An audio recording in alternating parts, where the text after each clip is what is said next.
So the way it all started was I met Donald Byrd. He became a laureate at the Rainier Club. And whenever you meet Donald, he's just Donald. He's brilliant and charming, and he has his own edge, and he always has an opinion. And so I saw his work, and I just wanted to come and hang around with him for a little bit. I live in Madrona, so he said, why don't you come down to Spectrum? I came down, and I was standing literally right here. And I get here, and I said, where are you? And he said, I'm here, I'm right in the building.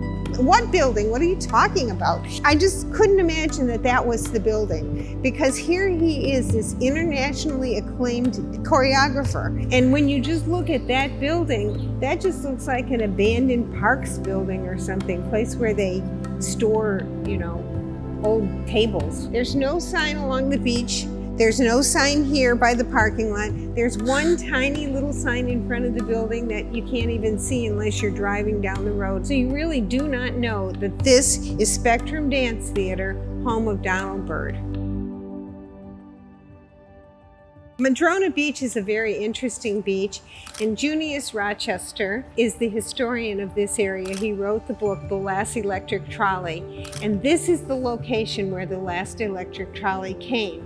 It was the place where community people came from Seattle. This was where the summer homes were, and people would come. There was a dance pavilion. It was a wonderful place to come and be entertained and have fun evenings and picnics on the beach. It's going to be about 30 sculptures that we install all the way along and around. And just on the other side of the building over here, there's sort of a central courtyard right on the beach, and we'll have about 6 or 7 of them sort of dancing in a circle right around where people can sit and engage. So what's going to happen is these statues are going to continue all the way here, all the way down to the other side of this building. This side's where all the picnicking is and where the concession stand is. You'll see the sculptures this way, and you'll see them the other way. And what's great is it'll all be backlit. It'll be absolutely stunningly gorgeous at night, and in day it'll be beautiful also. There was another era of history here that's very, very important, and that was an era 2,000 years ago when the Duwamish people came here. Our first event is going to be the releasing of the land for shared use and joy and dancing.